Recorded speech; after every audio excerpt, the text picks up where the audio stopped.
કેમ છો મારા ખાવાના શોખીન મિત્રો? સ્વાગત છે તમારું વારું પાણી. આજે આપણે બનાવશું શિયાળાની સ્પેશિયલ વાનગી અડદિયા. તો જોઈએ એકદમ પોચા અને ટેસ્ટી અડદિયા બનાવવાની રેસીપી.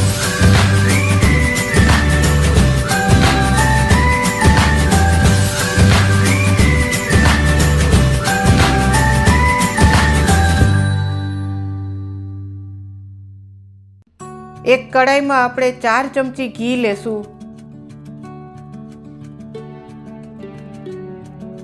અડધી વાટકી દૂધ નાખશું. આ ઘી અને દૂધને આપણે થોડા ગરમ કરશું. ઘી ઓગળી જાય અને દૂધ થોડું ગરમ થઈ જાય એટલું જ ગરમ કરશું. પછી એમાં 1 વાટકો અડદની દાળનો જાડો કરકરો લોટ એડ કરશું. વજનમાં તે 200 ગ્રામ લોટ થશે. હવે આપણે ગેસને બંધ કરી દેશું અને લોટને સારી રીતે મિક્સ કરી લેશું. દૂધ, ઘી અને લોટને આ રીતે મિક્સ કરી લીધા પછી આપણે એક બીજી કડાઈ લેશું, જેમાં મેં આ ઘઉં ચારવાનો ચારણો લીધેલો છે. આ મિશ્રણને આપણે આ ચારણામાં નાખી અને ચાળી લેશું. હાથથી ઘસી અને ચાળવું પડશે. લોટમાં દૂધ અને ઘીને આ રીતે મિક્સ કરવાની પ્રોસેસને ધાબો દીધો કહેવાય. ધાબો દઈને લોટને આ રીતે ચારણામાં ચાળવાથી લોટ આપણો કણીવાળો બની જશે અને અડદિયા સરસ કણીદાર બનશે. આ રીતે આપણે બધો જ લોટ ચારી લીધો છે. લોટ સરસ કણીવાળો બની ગયો છે. હવે આપણે આ ચારેલા લોટમાં ઘી નાખશું. 1 વાટકો લોટ લીધો છે તો 1 વાટકો ઘી આપણે જોઈ જશે, પરંતુ પહેલાં આપણે અડધો વાટકો ઘી નાખીને હલાવશું, પછી જરૂરિયાત પ્રમાણે નાખશું. ફરીથી આપણે થોડું ઘી નાખશું અને હલાવશું. હજી પણ આમાં ઘીની જરૂરિયાત છે તો આ બધું ઘી આપણે એમાં નાખી દેશું. 1 વાટકો એટલે કે ગ્રામમાં 250 ગ્રામ ઘી આપણે જોઈ જશે. હવે આપણે આ લોટને ઘીમાં શેકવાનો છે. જ્યાં સુધી આપણા લોટનો કલર સરસ બ્રાઉન થઈ જાય ત્યાં સુધી આપણે એને શેકશું. ગેસની ફ્લેમ આપણે મીડિયમ રાખશું. મીડિયમ તાપે જ આપણે એને શેકશું. જો તમને મારી વાનગી ગમતી હોય તો લાઈક, શેર અને સબસ્ક્રાઈબ જરૂરથી કરશો. જેમ જેમ લોટ શેકાતો જશે એમ ઘી છૂટું પડતું જશે. હવે આપણો લોટ શેકાઈ ગયો છે. આ રીતે બ્રાઉન કલરનો થઈ જાય ત્યાં સુધી આપણે લોટને શેકશું અને ગેસની ફ્લેમ બંધ કરશું. ગેસ બંધ કર્યા પછી પણ લોટનો કલર થોડો ડાર્ક થશે. આપણી કડાઈ અને ઘી ગરમ હોય છે, જેનાથી લોટ હજી પણ ડાર્ક થઈ જશે. ગેસ બંધ કર્યા પછી આપણે 2 ચમચી જેટલો ખાવાનો ગુંદ લેશું. આ ગુંદને આપણે થોડો લેશું અને લોટમાં છૂટો આ રીતે છાંટી દેશું અને લોટને હલાવશું, જેથી આપણો ગુંદ છે એ ફૂટી જાય. ફરીથી થોડો ગુંદ લેશું અને છાંટશું. ફરીથી આપણે હલાવશું એટલે ગુંદ ફૂટી જશે. ગુંદ નાખવાની પ્રોસેસ આપણે બંધ ગેસમાં જ કરવાની છે, ગેસ ચાલુ રાખવાનો નથી. આ રીતે થોડો ગુંદ નાખતા જશું અને હલાવતા જશું. આ રીતે આપણે બધો જ ગુંદ નાખી દેશું. આ ગુંદને તમે અલગથી ઘીમાં શેકીને પણ નાખી શકો, પણ આ રીતે સહેલું પડે છે. આ રીતે ગુંદ નાખવાથી પણ સરસ રીતે ફૂટી જાય છે. જો આમાં ઘીનું પ્રમાણ ઓછું હશે તો ગુંદ બરાબર ફૂટશે નહીં. જ્યાં સુધી આપણો બધો જ ગુંદ ફૂટી ના જાય ત્યાં સુધી આપણે એને હલાવતા રહેશું.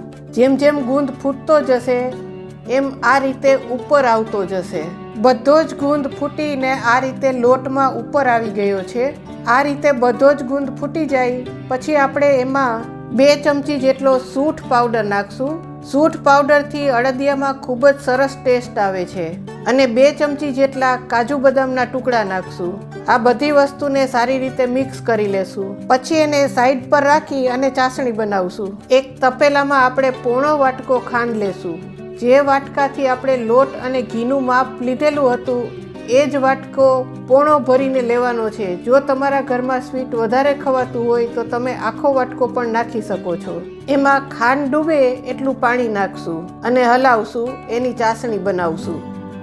હવે આપણે ચાસણીને ચેક કરશું. એક ડીશ ઉપર આ રીતે એક ટીપું નાખી 1-2 સેકન્ડ પછી આપણે ડીશને આડી કરશું. જો ટીપું ત્યાં ને ત્યાં જામી જાય અને આગળ ન ચાલે તો આપણી ચાસણી તૈયાર છે. જે મિત્રોને ચાસણી જોવામાં તારની ખબર ના પડતી હોય એ મિત્રોને આ રીતે ચાસણી જોવી ખૂબ જ સહેલી પડે. તો આપણી ચાસણી બની ગઈ છે.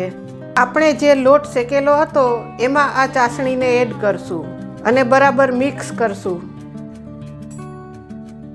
આ રીતે મિક્સ કરી લીધા પછી થોડીવાર ઠંડુ થવા દેશું, પછી આપણે એના અડદિયા વારશું। થોડું ઠંડુ થશે એટલે કડાઈમાં આ રીતે જામી જશે। આ રીતે જામી જાય તો તમારે ગભરાવાની જરાય જરૂર નથી મિત્રો। હું તમને અડદિયા વારવાની એક સરસ રીત બતાવવાની છું। એક બાઉલમાં આપણે આ જામેલા મિશ્રણને થોડું લેશું। આ જામેલા મિશ્રણ ઉપર આપણે થોડું પાણી છાંટશું। પછી આપણે આ જામેલા મિશ્રણને આ રીતે ફરીથી પાછો ભૂકો કરી નાખશું। જામેલા મિશ્રણને આ રીતે ભાંગી નાખવાથી અને પાણી છાંટવાથી ફરીથી આ રીતે લચકા જેવું બની જશે। આ રીતે પાણી છાંટીને અડદિયા વારવાથી અડદિયા ખૂબ જ સરસ પોચા બને છે।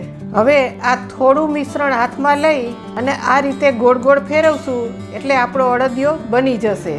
અડદિયાને વાળી અને આપણે એને એક પ્લેટમાં મૂકતા જશું। આ રીતે આપણે બધા જ અડદિયા વાળી લેશું। ઉપર કાજુનો ટુકડો મૂકી આપણે ગાર્નિશ કરશું। જો તમારાથી બોલમાં વ્યવસ્થિત ના વળતા હોય તો આપણે થોડું મિશ્રણ લઈ થાળીમાં મૂકી અને આ રીતે હાથથી ગોળ ગોળ ફેરવશો તો અડદિયો બની જશે। આ રીતે આપણે બધા જ અડદિયા બનાવી લેશું। તો તૈયાર છે આપણા ખૂબ જ ટેસ્ટી, હેલ્ધી અને દાંત વગરના માણસો પણ ખાઈ શકે એવા પોચા અડદિયા। મિત્રો, હવે પછી તમારે કઈ વાનગીની રેસીપી જોવી છે એ મને કોમેન્ટ બોક્સમાં લખી જણાવશો।